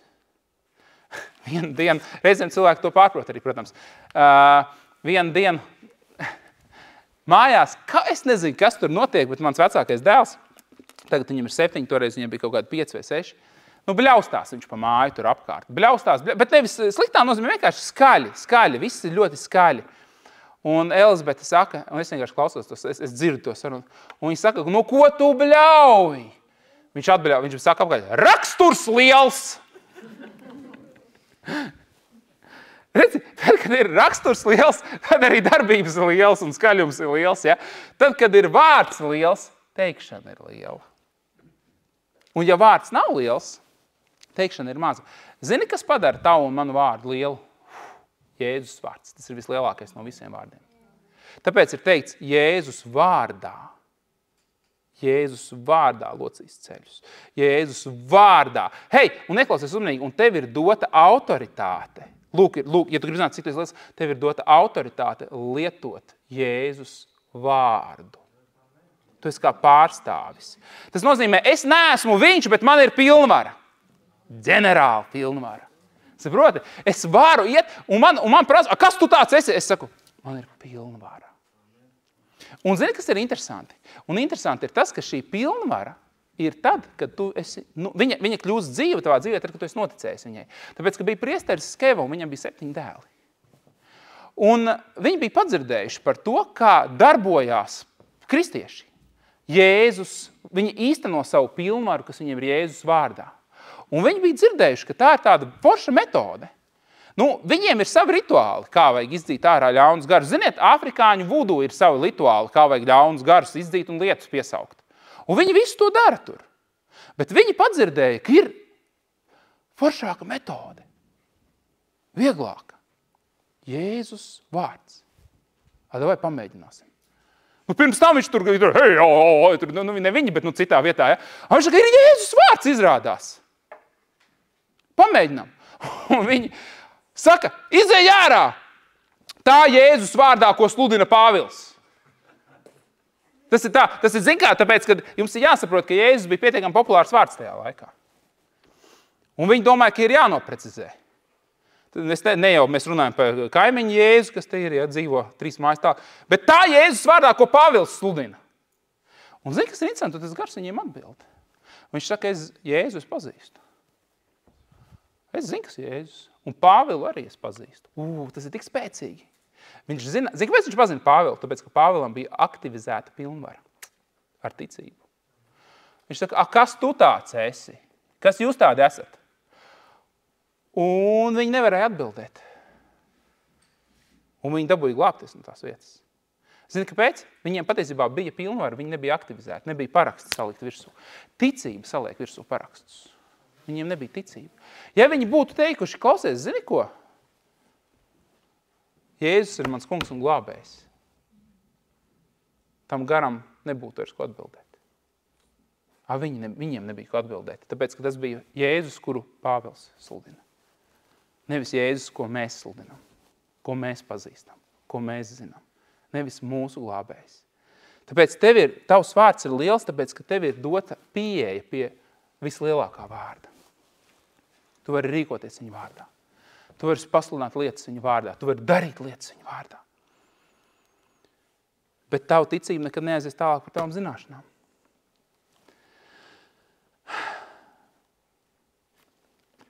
Es darīšu lielu tavu vārdu. Zini, kas ir? Jūs varbūt domājat, ka es dievkalpojumos šitā lasu Bībeli. Kad es mājās lasu Bībeli, es viņu tā arī lasu. Es tikko kā pagūstu izlasīt knapi 2 pantus. Man mājās ir reizes, kad es pusstundā netieku tālāk pa pāris pantiem. Un tas nav tāpēc, ka es neesmu iemācījies lasīt. Tas ir tāpēc, ka es lasu viņu šādi. Tāpēc, ka tā ir nozīme. Nevis informācija ir nozīme, dzīvībai ir nozīme. Es darīšu lielu tavu vārdu. Arī tagad man tas nav nekur ierakstīts, pierakstīts. Es vienkārši to lasu, es to dzirdu, es sāku to apdomāt. Vienkārši daru to skaļi šobrīd. un es darīšu lielu tavu vārdu, un tu būsi par svētību. Es svētīšu tos, skaties, turpinājums par viņu, tas ir tik svarīgi. Es svētīšu tos, kas tevi svētī, un es nolādēšu tos, kas tevi nolāda. Un tevī būs svētītas visas zemes ciltis. Wow! Tā ir Abrahama svētība. Es svētīšu tos, kas tevi svētī. Un es nolādēšu tos, kas tevi nolāda. Tāpēc manā dzīvē ir 2 lūkšanas, kuras es diezgan regulāri lūdzu, kad es runāju ar Dievu. Viena lūkšana ir tāda, kurā es runāju attiecībā uz visiem cilvēkiem, kas man ir bijuši vai ir par svētību. Un es to daru regulāri. Pēc, ka tik daudz cilvēks man ir manā dzīvē bijuši, manā ģimenē par svētību, dažādos veidos. Vai nu vienkārši ar savu klātbūtni, vai ar savu atbalstu, vai ar materiālu atbalstu, vai ar draudzīgu atbalstu, lai kas tas būtu. Viņi man ir svētījuši, viņi ir bijuši man par svētību un ir par svētību. Un es runāju ar Dievu par viņiem. Tie esat jūs daudz no jums. Un es saku papiņi, man ir apsolījums. Man ir apsolījums. Tu svētīsi tos, kas ir bijuši man par svētību. Un es uzskaitu šos cilvēkus vārdā. Es viņus saucu vārdā. Reizēm tas prasa pietiekami ilgu laiku, jo tādu ir daudz. Ir citi, ko es nezinu vārdā, arī uz tiem man ir savu veidu pieeja. Ja? Bet es runāju par šiem cilvēkiem, un es saku, papiņi, tu man esi apsolījis, ka tu viņus svētīsi. Es piesaucu, ka tu viņus svētī. Man dzīvē ir bijusi viena situācija, kur pirms vairākiem gadiem man pazvanīja viens cilvēks no draudzes. Un viņš saka, Alan, mums ir vienkārši tik slikta finansiāla situācija. Tas ir reāls izmisums finansiāli. Viņiem 3 bērni, viņiem ģimene kā, un vienkārši nav naudas vispār, tā ka ēdienam nav naudas. Un galvenais arī tas, ka arī nav avota īsti. Nav darba, nav avota, viss ir tāds, nav reāls situācijas. Un viņš man pazvanīja, viņš man saka, ģimenes tēvs, un pazvanīja, viņš man saka, viņš saka, tā ir reālā situācija. Viņš saka, paigi grūti, ko darīt? Un patiesībā es arī vairāk kārt viņiem biju palīdzējis finansiāli, bet tu nevienmēr vari atrisināt tā to problēmu. Un es kā tagad atceros, es pabeidzu sarunu ar viņu, mēs palūdzām. Un es vienkārši sāku runāt ar Dievu. Un es teicu, zini, ko Dievs? Es saku, varbūt viņi nemāk paņemt to, kas viņiem piedara. Tāpēc, ka, ja tev nav tavu ticību uz kaut kādām lietām šajā mirklī, es teicu, bet zini ko? Es saku, man ir apsolījums no tevis par viņiem. Tu man esi apsolījis, ka tu svētīsi tos, kas man svētī. Un es sāku uzskaitīt lietas, kurās viņi man ir bijuši par svētību. Un par atbalstu, un par iedrošinājumu. Un es vienkārši teicu, es piesaucu, ka mans apsolījums īstenojas viņu dzīvē. Tajā pat dienā viņiem atrisinājās finansiāli tā problēma. Tas bija viens mirklis, kad es saņēmu zvanu, un viņš man saka, tu nevari iedomāties super pārdabiskā veidā. Es vairs neatceros, kas, bet es atceros, tas bija super pārdabisks veids, kas to situāciju atrisināja. Es esmu pilnīgi pārliecināts, ka tam bija sakars ar šo lūkšanu. Pilnīgi pārliecināts esmu par to. Man ir bijusi cita situācija, ka man zvana cilvēks, un man saka tādu lietu. Alan, man tev ir jāatvainojās. Es saku, par ko? Par ko? Un es saku, es neko nezinu. Ja tu prasi man, viss ir kārtībā. Cilvēks man saka, nē, man jāatvainojās tev. Un cilvēks, kas ir man labi pazīstams. Un tur bija situācija tāda, ka viņi saka, man dzīvē sākās posms, kurā man pilnīgi neiet. Un es nesapratu, kāpēc. Un man reāli, man neiet. Un pirms tam, un vienkārši te neiet, un te neiet. Un viņi saka, un pilnīgi tā, ka sajūt, viss no rokām krīt ārā. Un reāli, ļoti ticīgs cilvēks. Un viņi saka, un es prasīju Dievam, Dievs, kas ir pa lietu ir? Kas ir pa lietu? Un Dievs pateica tādu lietu, tu neuzmanīgi pateici lietas par Alanu publiskā sarunā, kuras tu nezini un kuras tev nebija jāsaka. Tu atļāvies runāt lietas, kuras tev nebija jāsaka. Viņi bija pateikusi pāris lietas neveiks, tādas, kas bija... es pat nezinu, es uzreiz teicu, es pat negribu zināt, man neinteresē, ja? Bet viņas nebija patiesība. Vienkārši publiskā sarunā. Un patiesībā, es saku, tas ir cilvēks, ko es uzskatu par savu draugu, sevišķi tajā laikā. Ja? Tā, ka tas nebija nekas megas, bet tas bija tāds, zini, reizēm tu vari nepaskatīties, ko tu pasaki kaut kādā situācijā. Un Dievs viņai parādīja, viņa teica, precīzi parādīja, ko tu esi pateikusi, kas, kad. Viņa teica, viss es nožēloju. Viņa man to pateica, viņa atvainojās, viņa viss atvērās atkal. Tagad skaties uzmanīgi. Tā ir tikai viena situācija, ko es šādu zinu. Bet cik ir cilvēki, kas runā par Dievu cilvēkiem? Nav runa par mani, par jebkuru, kas nezina. Ai, Kenets Copelands, viņš jau tur mācību. Ai, tas, ai, šitas, ai. Tu nezini. Un ja tu runā, tad uz to, un kāds teiks, Alana, kur tas ir Bībelē? Var iedot no Bībeles? Jā, Dāvids. Dāvids teica par Saulu, kurš gribēja viņu nogalināt. Klausies, tu piekrīti, ka tur ir diezgan daudz ko negatīvu pateikt par cilvēku, kurš meklē tevi nogalināt. Viņš teica, lai Dievs apžēlojas, ka kāds runātu pret Dieva svaidīto, pat tad, kad viņš ir nogājis no ceļa. Jo Sauls bija nogājis no ceļa, bet viņš joprojām bija Dieva svaidītais. Un Dāvids teica, un Dāvidam bija neskaitāms iespējas nogalināt Saulu. Tad, kad viņš meklēja ar karaspēku viņu nogalināt, un viņam Dievs deva šīs iespējas, un viņš visu laiku no viņam un viņš arī viņu nenogalināja nekad. Un tāpēc, ka viņš visu laiku teica, pasarg Dievs, pieskārties Dievs svaidītajam. Un zini, kas ir? Es tev gribu, lai tu kaut ko saprastu. Tāpēc, ka cilvēkiem uzreiz strādā tā domāšana citā virzienā. Viņi domā, nu labi, par Alanu, tagad nerunāsim par to, nerunāsim. Dārgais, tu esi tas svaidītais. Ja tu esi pieņēmis Jēzu par savu kungu un glābēju, tu esi tas svaidītais. Un tad, kad tu runā par brāli, par māsu, tu runā par svaidīto. Tu runā par svaidīto. Es gribu, lai tu man sadzirdētu. Tas ir svarīgi. Es svētīšu tos, kas tevi svētī. Un te ir jāsaprot, es nolādēšu un es svētīšu. Patiesībā viņš ir atraisījis svētību, jo ebreju valodā var izskatīt to gan no formas, kurā es to darīšu vai es to pieļaušu. Tad šeit ir tas moments, svētība nāks pār to, kas tevi svētī. Un lāsts nāks pār to, kas tevi nolāda. Un tāpēc otra mana lūkšana, kas ir tikpat svarīga, ir es lūdzu par tiem cilvēkiem, kas mani nolāda.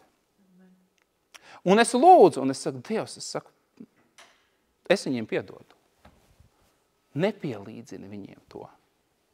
Lai tas iet viņiem garām. Tāpēc, citu, es esmu pamanījuši, ka Jēzus teica, lūdziet par saviem ienaidniekiem. Kā tu domā, kāpēc? Tāpēc, ka viņš viņus mīl. Tu zināji, ka Jēzus mīl tavus ienaidniekus? Jēzus mīl visus, kas muld pret Dieva vārdu, muld pret labklājību. Viņš mīl šos cilvēkus. Un viņi ar savu darbību panāk milzīgas problēmas savā dzīvē.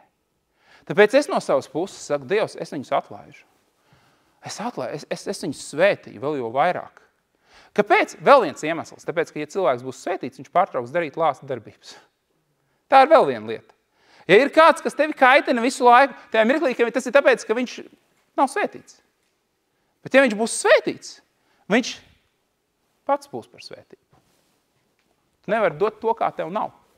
Ja tevī nav tumsas, tu nevari tumsu atraisīt nevienu citu cilvēku dzīvē. Ja tevī nav aizvainojumi, tu nevari nevienu aizvainot. Ja tevī nav prieka, tu nevienu nevari iepriecināt. Skaties ļoti uzmanīgi. Halleluja, slavu tev, Dievs. Ābrahāma svētībai bija divi galvenie virzieni. Okay? Ābrahāma svētībai bija divi galvenie virzieni. Pirmais virziens ir uz Ābrahāmu, un otrais virziens ir no Ābrahāma uz citiem. Tie ir divi galvenie Ābrahāma svētības virzieni. Tie ir divi galvenie tavas svētības virzieni, jo tā ir tava svētība. Pirmkārt uz Ābrahāmu, otrkārt no Ābrahāmu. Un secība ir tieši tāda, jo tu nevari būt par svētību, tu nevari dot to, kā tev nav. Tad skaties ļoti uzmanīgi. Uz Ābrahāmu, no Ābrahāmu uz Āru, divi galvenie virzieni. Svētība ir pakļauta Dieva valstības likumiem. Viņa neapiet Dieva valstības likumus. Svētība ir pakļauta Dieva valstības likumiem, tieši tāpēc bija viena lieta, kas Ābrahāmam bija nepieciešama, lai iemantotu apsolījumu un baudītu svētību. Vai tu zini, kāda tā ir?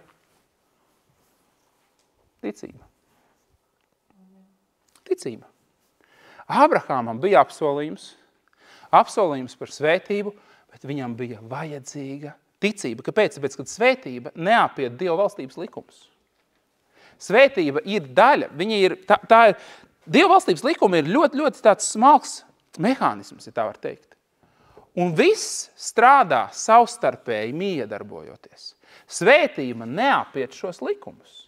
Tāpēc tad, kad Dievs runāja ar Ābrahāmu un teica, es tevi svētīdams svētīju, un tu būsi par svētību, šie vārdi, šis apsolījums neapiet Dieva valstības likumu. Viņš nevar. Tieši tāpēc Ābrahāmam vienīgā lieta, kas bija vajadzīga ticība. Un zini, kas ir interesanti, un viņam viņa vienmēr nebija. Viņam nebija vienmēr šīs ticības. Tieši tāpēc mēs redzam ļoti interesantu lietu.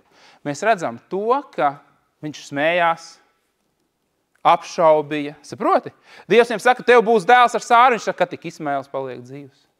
Saproti, kāpēc? Viņam nebija tās ticības. Bet bez ticības Dieva apsolījums nevarēja kļūt par realitāti. Lai gan Dievs pats ar viņu runāja cik reizes. Atveram vēstuli Ebrejiem, 6. nodaļa, skaties.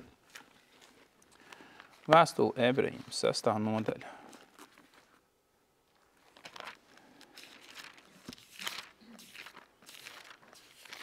Sastā nodaļa Ebrejiem.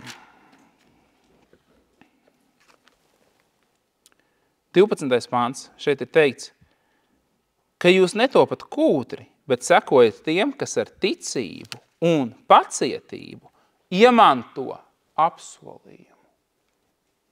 Skaties, apsolījums ir nācis no Dieva.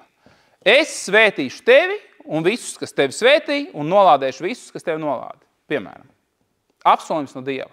Tagad skaties uzmanīgi. Nekas nemainās līdz mirklim, kamēr tu neiemanto šo apsolījumu ar ticību un pacietību. Divas lietas.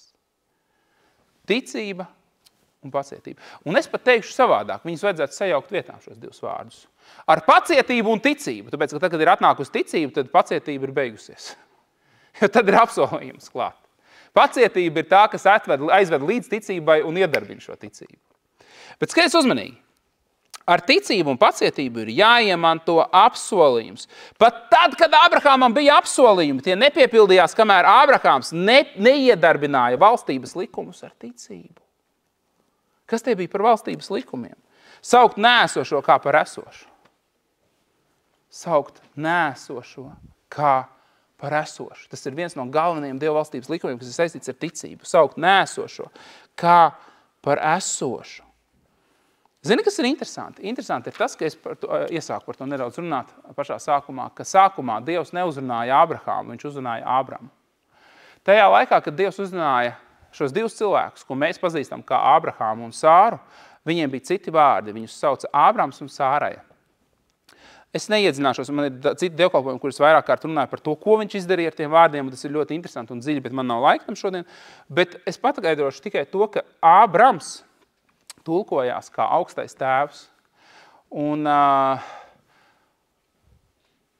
savukārt, tad, kad viņš nomainīja Ābrams pēc Ābrahams viņu vārdu, tad tas tulkojās kā daudzu tautu tēvs. Daudzu tautu tēvs. Kas bija apsolījums? Tevī tiks svētīts daudzas tautas. Atceries, caur tevi, caur tavu dzimumu.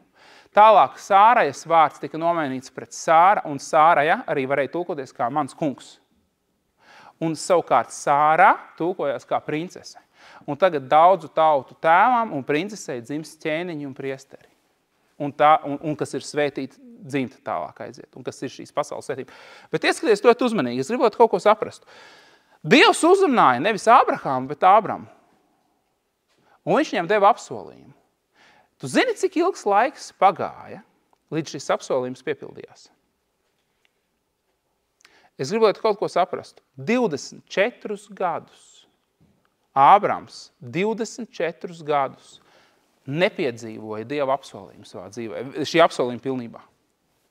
Viņš piedzīvoja ļoti daudz dažādas svētības, bet zini, kas ir? Bet man reizēm cilvēki saka, es saņemu dziedināšanu no tādas lietas, es saņemu dziedināšanu no šī tādas lietas, bet man ir tāda viena problēma, ar ko es cīnos gadiem. Tāpēc, ka tas ir tas, kas jau definē tevi tavā pašu domāšanā. Varbūt vienam tā ir veselība, varbūt citam tas ir attiecībās, varbūt citam tas ir finansēs, lai kur tas būtu, bet ir kaut kādas lietas, par kurām mēs vieglāk ticam nekā par citām.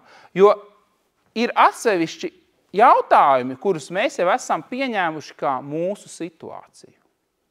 Ābrahāms ar Sāru, Ābrams ar Sāraju bija pieņēmuši kā savu situāciju to, ka Sāraja ir neauglīga, un tāda arī viņa bija.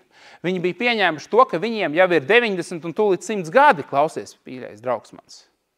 Viņi bija, plus vēl, sāksim ar to, ka viņi bija neauglīgi, plus vēl jau vecums ir tāds, ka jau viss attiecībā uz bērnu dzimšanu.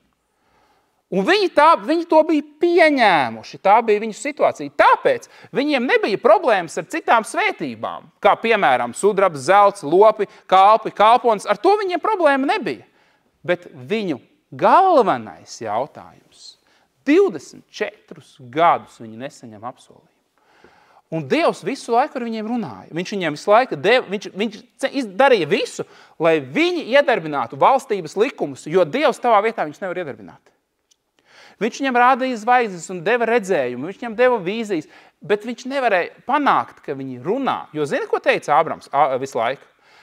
Nu, to var lasīt, man nav laika tagad, bet paņemiet 12 nodaļu, vienkārši palasiet 12, 13, 14 nodaļu, palasiet.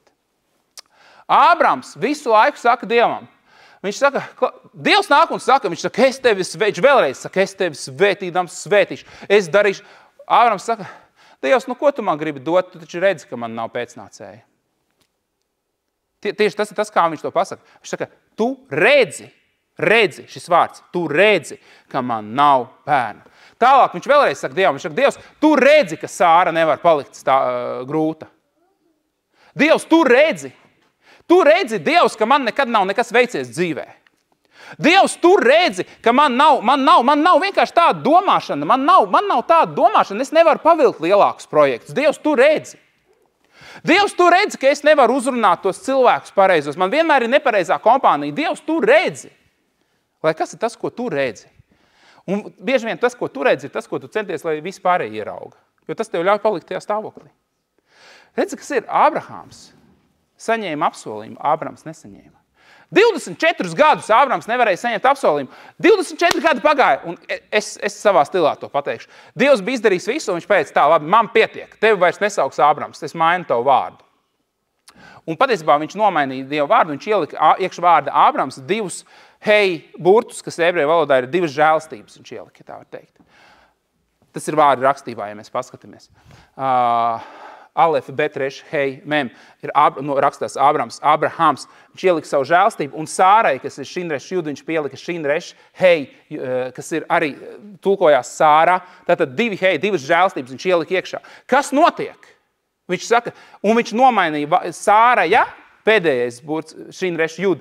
Jūd ir, kas simbolizē paša darbi, 10 baušļi, paša darbi. Viņš teica, nē, ar paša darbiem nekas nesanāks. Viņš paņēma nos paša darbus un ielika iekšā savu žēlastību tajā vārdā, vārda būtībā. Un kas notiek? Un tagad, kad viņš to izdarīja, viņi ir Ābrahāms un Sāra, un viņiem pašiem bez variantiem ir jāsāk pravietot Dieva apsolījumus. Tāpēc, ka tagad visiem kalpiem, kas ir neskaitāmi, kuru ir tik daudz, ka vienā cīņā viņš 5 ķēniņus uzvar viens pats ar saviem kalpiem.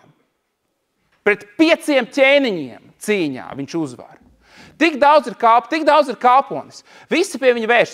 Viņš visiem, kā vienam saka, turpmāk mani nesauc Ābrams, bet mani sauc, un viņam tas neizklausās Ābrahāms. Viņiem visiem un viņam pašam tas izklausās tikai un vienīgi vienā veidā. Mani sauc daudzu tautu tēvs.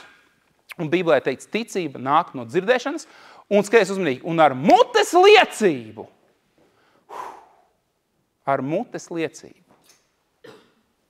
notiek manifestācija. Ar sirds ticību un ar mutes, Romiešiem 10:9, dārgie, ar sirds ticību un mutes liecību. Sirds ticība nāk, kad tu dzirdi, un kad tu esi saņēmis ticību, mutes liecība. Un viņš nāk, un viņš ar muti apliecina, es esmu daudz tautu tēvs, un viņš dzird, kā visi vēršās. Daudz tautu tēvu, kur rakstam jaunu aku. Daudz tautu tēvu, 3 lopi noklīduši ir, bet 6 atradām pilnīgi nejauši vietā. Jo tā bija svētība vairojās. Un viņš visu laiku dzird daudz tautu tēvs, un Sāra dzird princese. 1 gada laikā, kopš nomainīt, 24 gadi, pilnīgi neauglīgi, viņiem nomainīts tiek vārds, pēc gada piedzimst apsolījuma bērns. Patiesībā tas nozīmē, nieka 3 mēneši bija vajadzīgi. Jo plus mīnus 9 mēneši, mēs saprotam, ir bērnu ieņemšanas periods, kamēr viņš bet apmēram 3 mēneši. Kopš Dievs iedarbināja valstības mehānismus savā ziņā piespiedu kārtā, bet viņš viņiem lika to darīt. Viņš nevarēja to izdarīt viņu vietā. Kad viņi sāka runāt pareizos vārdus. Vajadzēja 3 mēnešus. Mans jautājums ir, kas notiek ar apsolījumu, kad nav ticības? Kas notiek ar apsolījumu, kad nav ticības? Es to neesmu izdomājis, bet man ļoti patīk, kad es to dzirdēju pirmo reizi. Tu nevari dabūt Ābrahāma apsolījumus ar Toma ticību. Kamēr es neredzēšu, es neticēšu. Atcerieties, tā bija Toma ticība. Tu nevari dabūt Ābrahāma apsolījumus ar Toma ticību. Tāpēc, ka pienāca viens moments, kurā Ābrahāmam bija jānotic neredzamajam. Kurā viņam bija jāsāk apliecināt tas, par ko citi viņu varētu apsūdzēt, ka viņš melo. Es taču redzu, ka tev nav. Es taču redzu, ka tu neesi tāds, kā tu saki. Te nav runa par to, ko tu redzi vai ko tu neredzi. Ir runa, ko ir teicis Dievs un kam es esmu noticējis. Un ja es tam esmu noticējis, ja man Dievs pateiktu, Alan, turpmāk tavs vārds ir James, piemēram, vienalga, tad es tev pasaku skaidru un gaišu, es esmu James. Un tu varētu teikt, bet man ir pasē, tevi pasē rakstīts. Un varbūt būtu cilvēki, kas uzskatītu mani par jukušu. Jo man pasē ir rakstīts Alans. Un man vecāks saka, viņš ir Alans, bet ja man Dievs pēc, es esmu James, man ir vienalga. Tu dari, ko gribi. Zini, tā, ka tu staigā Dievu vārdu apsolījumu, realitātē daudz tevi uzskatīs par jukušu. Tāpēc, ka, zini, tas, ko tu redzi, atšķirās no tā, ko citi redzi. Kamēr tas ir savā ticības stadijā. Bet tie 3 mēneši pagāja ātri. Zini, skaties, kad tu domā, vai ir labāk dzīvot 24 gadus ar apsolījumu, vai 3 mēnešus tikt uzskatītam par jukušu? Vai labāk ir 3 mēnešus tikt uzskatītam par jukušu un ieiet savu apsolījumu manifestācijā? Vai 24 gadus muļāties ar to, ka man ir apsolījums un neredzēt viņu savā dzīvē? Man nav iebildumi ar to, ka cilvēki starpstadījus posmos mani redz kā jukušu. Es tev pasaku skaidru un gaiši. Man nav ne mazāko iebildumu. Es pat pateikšu godīgi, es savā ziņā priecājos, ja cilvēki uzskata, ka tagad jau tu točni sāc šaut pār strīpu. Zini, kāpēc? Tāpēc, ka Bībelē teikts, ka Dieva lietas ir muļķība priekš tiem, kas ir ārpusē. Žēl, ka ticīgajā sabiedrībā reizēm cilvēki arī neredz šīs lietas. Bet tad, kad tie, kas ir ārpusē, uzskata, ka tu rīkojies muļķīgi, tas ir diezgan labs indikators ar vienu piebildi. Ja tu rīkojies saskaņā ar Dievu vārdu, tāpēc, ka muļķīga rīcība nav attaisnojama. Ja tā ir vienkārši muļķīga rīcība, viņai ir jābūt balstītai uz Dievu vārdu. Jo tad, kad es rīkojos balstoties uz Dievu vārdu, tas var izskatīties muļķīgi no malas, bet tā nav muļķība. Ja es vienkārši uzvedos muļķīgi, tas ir ar to jātiek galā. Tas pie labi nenovedīs. Bet, skaties, nepārdzīvo, kad pasaule neredz to, ko tu esi ieraudzījis. Tāpēc, kad es tev garantēju, pienāks mirklis, kad viņi redzēs to, ko tu esi. Ja tu to pa īstam esi ieraudzījis ticībā, pienāks diena, kad to redzēs visi. Neizbēgami. Pienāks diena, kad viņi redzēs, ka uzticams ir tavs Dievs. Pienāks diena, kad viņi redzēs, ka Dieva vārds ir dzīvs un viņš ir vairāk nekā reāls spēka pilns ierocis, kas sadragā visus cietokšņus, noārda visus cietokšņus, visas barjeras. Slavu tev, Dievs! Tieši tāpat arī tev ir Dieva doti apsolījumi, dārgais. Taču tie nepiepildās automātiski. Es gribu, lai to saprotat. Cilvēkiem reizēm ir tā mentalitāte. Dievs ir tavs apsolījums, tad, kad nāks, tad nāks, kad kritīs, tad kritīs. Nē, viņi nepiepildās automātiski. Šie Dieva apsolījumi nepiepildās automātiski. Tie nāk saskaņā ar Dieva valstības likumiem, kuri tev ir jāiedarbina savā dzīvē. Es nezinu, kāpēc, bet reizēm cilvēkiem nepatīk, kad es tā runāju. Viņiem daudz labāk patīk dzirdēt to, ka Dievs dos un Dievs nāks un būs un viss būs. Es saku, hei, tev ir mosties. Zini, kāpēc? Es neesmu ieinteresēts noturēt tevi mīkrēslī. Man nevajag, lai tu esi tumsā, lai tu esi mīkrēslī, lai tu esi starpstadijā. Es gribu, lai tu ieraugi gaismu, un gaisma ir iekš patiesības, kas tevi atbrīvo. Tev ir jāpaņem šīs lietas ar Dieva valstības likumiem. Tev. Un zini, kāpēc tik daudziem cilvēkiem nav, viņi nedzīvo savas glābšanas pilnajā realitātē? Tāpēc, ka viņi pārāk daudz skatās uz citiem. Viņi pārāk daudz skatās uz citiem. Vai nu viņi skatās, ko viņš no sevis iedomājies, vai nu viņi skatās, lai kā viņi skatītos, aizmirsti par citiem.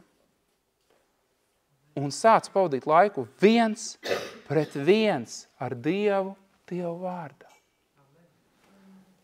Tad, kad tu klausies šos dievkalpojumus, tas ir virziens, kurā pavadīt laiku 1 pret 1 ar Dievu. Es tev pateikšu vienu, varbūt savā ziņā traku lietu tagad. Ja viss, kas tev ir mani dievkalpojumi, un tāda tipa vēl dievkalpojumi.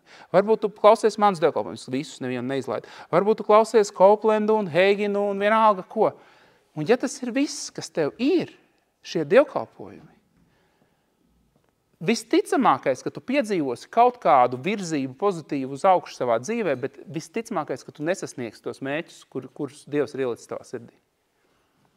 Straki izklausās no vienas puses.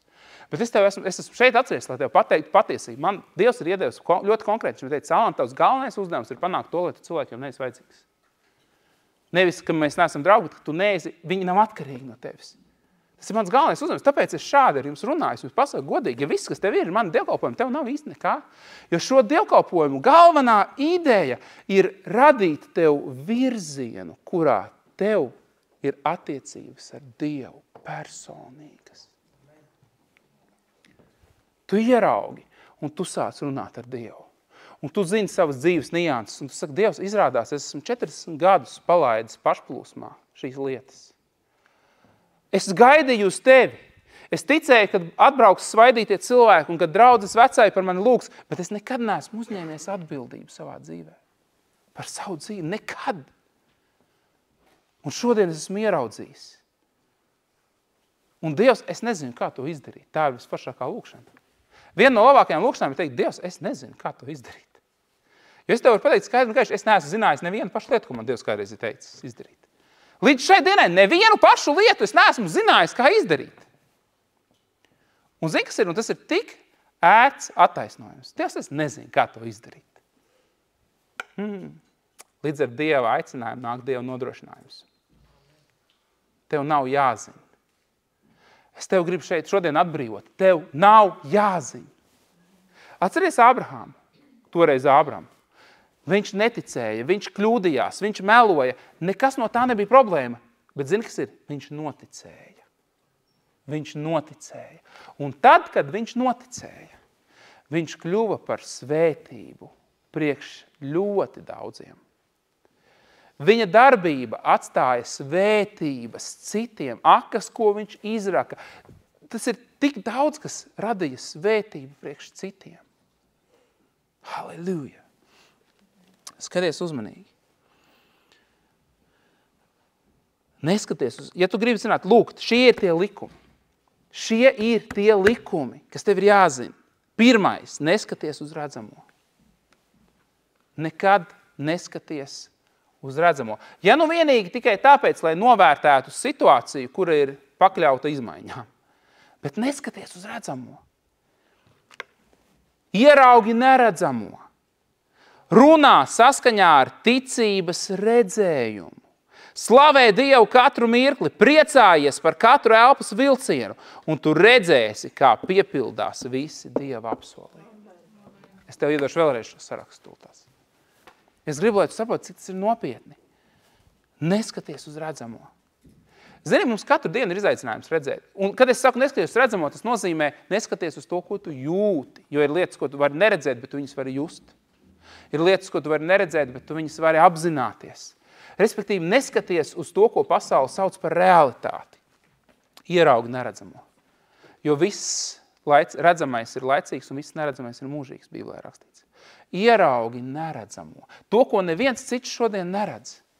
Un sāc staigāt iekš šīs realitātes. Sāc runāt saskaņā ar ticības redzējumu. Es tev uzreiz pasaku, kāpēc man ir cilvēki, kas teikt, žēl, es esmu pamēģinājis, man nestrādā, tāpēc, ka tu esi mēģinājis vārdus bez redzējuma.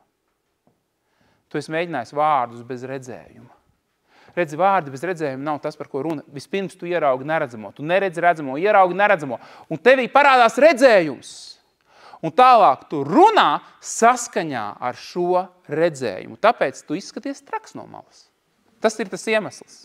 Jo tu redzi to, ko neviens cits neredz, bet tu runā saskaņā ar redzējumu. Un ja tas nav, kā var pārbaudīt, vai es runāju no sirds pilnības, tāpēc, ka ja tevi var izsist ārā no tā, ko tu runā, tas parāda, ka tev nav redzējumu. Ja tevi ar argumentiem var izsist ārā no tava redzējums, parāda, ka tev nav redzējumu. Ja ir cilvēki, kas tev paņem apsēdi un sāk ar tevi reāli runāt, un tu saproti, tu palaidi garām, tev nav bijis redzējums. Jo tad, kad tev ir redzējums, tevi nevar izsist no viņa.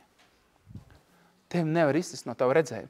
Šis redzējums veidojās pavadot laiku ar Dievu un Dievu vārdā. Skaties, zini, kāpēc man ir lietas, kurās man ir neaprakstāmi stiprs redzējums? Kāpēc? Tāpēc, ka tas balstās uz Dievu vārdu un uz laiku pavadīt ar Dievu. Un ir cilvēki, kas man var mēģināt stāstīt visu iespējamo. Tu man nevar izsist no redzējuma. Ja viņš ir šādi uzbūvēts uz nesatricināma pamata, ja viņam nav pamata, es varu pazaudēt šo redzējumu. Bet ja tam ir nesatricināms pamats, pat tad, ja iet 5 gadi, es nepazaudēšu savu redzējumu. Tāpēc ir pacietība vēl tur bija klāt. Ja man ir mans redzējums, es nepazaudēšu savu redzējumu. Un es vienmēr runāšu saskaņā ar savu redzējumu. Kā tu runā ikdienā? Kā tu runā ikdienā ar saviem tuvajiem? Kā tu runā viens pret viens ar Dievu?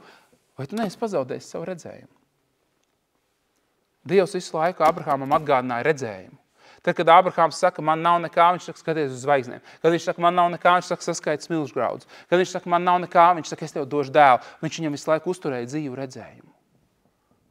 Visu laiku uzturēja dzīvu redzējumu. Neskaties uz redzamo, ieraugi neredzamo, runā saskaņā ar ticības redzējumu. Skaties uzmanīgi, tas ir tik svarīgi. Nākamais, slavē Dievu katru mirkli. Jo tad, kad tu esi tad, kad tu reāli esi dabūjis redzējumu, tev patiesībā nav īsti cita varianta, kā slavēt. Tas nāk automātiski. Tas nāk automātiski. Skaties uzmanīgi. Ja tev pateiktu super labu ziņu, tad, kad pasaka kādam super labu ziņu, ir 2 varianti. Vai nu viņš sāk slavēt no sirds pilnības, un tas izpaužās, viņš var lēkāt, griezties ap savu asi, viņš var mest vienalga, viņš priecājās. Otrs variants ir, viņš nenoreaģē nekā. Zini, kāpēc? Tāpēc, ka viņš vēl nav noticējis, ka tas pa īstam var būt. Viņš vēl nav noticējis, ka tas pa īstam var būt. Un tad, kad līdz viņam aiziet, ka tiešām tā ir, tad viņš sāk slavēt. Tāpēc es gribu pateikt, ka šī slavēšana, šis moments, ko es teicu, slavē Dievu katru mirkli, tas ir saistīts ar to, ka tu fokusējies uz redzējumu, kuru viņš tev ir devis. Redzējums par šo svētību. Es esmu svētīts pie visa. Es pat, kad to pasaku, es nevaru to vienkārši pateikt. Man nāks, man maicā plaukt. Es esmu svētīts. Halleluja.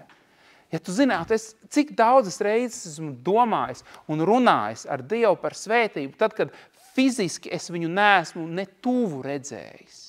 Cik daudz laika esmu pavadījis. Runājot par to, ka Dievs, un es teicu, svētībai ir 2 virzieni, uz tevi un no tevis. Es esmu runājis un turpinu runāt ar Dievu par virzienu, kurā svētība plūst ārā no manis. Es esmu runājis par šo virzienu tad, kad man pašam nekā nebija. Es visu laiku esmu par to domājis. Esmu par to runājis. Kāpēc? Tas ir mans redzējums. Es esmu strādājis pie šī redzējuma. Esmu runājis saskaņā ar šo redzējumu. Un es dzīvoju tajā redzējumā. Un es esmu tikai pirmajos soļos šajā redzējumā. Es tev gribu pateikt skaidri un gaiši. Es esmu šī redzējuma pirmajos soļos. Pats sākums, pats minimums. Tikko iegājuši pa durvīm iekšā, kas saucās. Hei, un es gribu iedrošināt tevi. Es gribu iedrošināt tevi. Tāpēc, kad vēlns tevi neiedrošinās. Un reizēm brāļu māsa tevi neiedrošinās. Bet es gribu iedrošināt tevi. Tā ir Dieva. Atceries, Jēzus nomira pie krusta. Lai. Tu domā, ka es te runāju par savām idejām? Viņš nomira pie krusta, lai Ābrahāma svētība nāktu pār tevi. Tu domā, ka tas ir joks? Tu domā, ka tas ir vienkārši tāpat? Tu domā, ka tā ir labklājības vēsts? Viņš nomira pie krusta, lai Ābrahāma svētība pār tevi nāktu. Kad es to satvēru, es nekad vairs neesmu to atlaidis. Hei! Un līdz pēdējām elpas vilcienam uz šīs zemes, kas būs triumfiāls. Slavu tev, Dievs! Halleluja! Es ticu, ka pēdējais elpas vilciens būs visaugstākās svētības stadijā. Visaugstākās svētības stadijā. Un es tev pasaku, es neplānoju aiziet no šīs pasaules ar slimībām. Es neplānoju aiziet no šīs pasaules vājumā. Es plānoju augstākajā svētības punktā, kad es zinu saskaņā ar Dievu vārdu, ka mēs varam aiziet no šīs dzīves, kad mums pietiek, kad mēs esam, pilnais tulkojums ir, kad mēs esam tik piepildīti un piesātināti ar visu labo, ka mēs varam pāriet debesīs. No godības uz godību, no spēka uz spēku, no ticības ticību. Halleluja! Un es zinu cilvēks, kas tā ir aizgājuši. Un kad ir pēdējais vilciens, un es saku, es eju mājās. Slāva tev, Dievs! Atstājot milzīgus svētības un mīlestības nospiedumus šīs zemes. Atceries, tas nenotiks automātiski, par to ir jārunā. Atceries, es teicu, ka tu runās šādas lietas, tev skatīsies jocīgi. Cik daudz no jums jau sāk domāt pēc sevis? Paga, redzēsim. Es nezinu, es zinu, ko kurš redzēs, bet es zinu vienu lietu. Tev ir jāiedzīgs tavs redzējums. Un mans redzējums nevar būt tavs šajā mirklī, tikai tāpēc, ka es par viņu pastāstu tev. Un patiesībā sakot, es nemaz nav, ka ļoti bieži stāstu vienkārši tāpat cilvēkiem par saviem redzējumiem. Dievkalpojumā ir viena lieta vai personīgā sarunā. Bet mans redzējums nav priekš tā, lai es stāstītu par savu redzējumu. Zini, nav ļoti daudz cilvēku, kas staigā apkārt pa visiem iespējamiem draugiem un paziņām un uz kafejnīcām un ņem līdzi savu mājas projektu, kas vēl nav uzsākts būvēt. Tu gribi redzēt projektu? Tās pasties projektu. Kad jūs sāksiet viņu īstenot? Pagaidām vēl nav budžeta, bet nāc te parādīšu projektu. Jukušais. Nestaigā apkārt ar projektu. Bet starp tevi un Dievu, un starp cilvēkiem, kas ir ar tevi, runā šīs lietas. Priecājies par katru elpas vilcienu, un tu redzēsi, kā piepildās visi Dieva apsolījumi. Paldies Tev, papiņa! Halleluja! Paldies Tev par svētību, par ko Tu mums esi svētīgs. Jēzu, es apzinos, ka tas, ko Tu izdarīji, tas ir kaut kas prātam neaptverams, un tajā pašā laikā Tu mūs esi izrāvis no tumsības. Tu mūs esi pārcēlis gaismā. Tu mūs esi svētījis pie visa. Ar Ābrahāma svētību mēs esam svētīti, un mēs nebaidamies no svētības. Es pasaku skaidru gaišu, es nebaidos no svētības. Es ticu svētībai, un es izvēlos dzīvot svētībā, un es izvēlos būt par svētību, un es lūdzu par katru tavu mīļoto bērnu.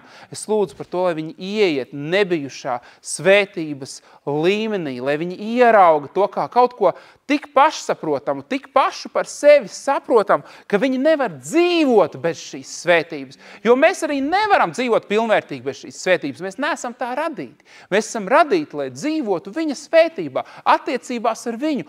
Viņa, halleluja, slava Tev, Dievs! Un tāpēc es lūdzu, lai cilvēki to ierauga, un lai viņiem sāk veidoties šis redzējums, un lai viņi sāk runāt un iedarbina mehānismus valstības, un lai viņi pāriet uz tos vietu, kurā viņi sāk nevis tikai dzirdēt par apsolījumiem, bet dzīvot apsolījumos. Un ka mēs kopā ejam lielā jaunā spēkā, arvien augstāk un augstāk, no spēku uz spēku, ticības no ticību, un no godības uz godību, no spožuma uz spožumu. Jēzus visu varenajā vārdā.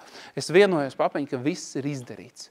Jēzu, viss ir izdarīts, viss gods, un visa slāva ir Tev, Jēzu.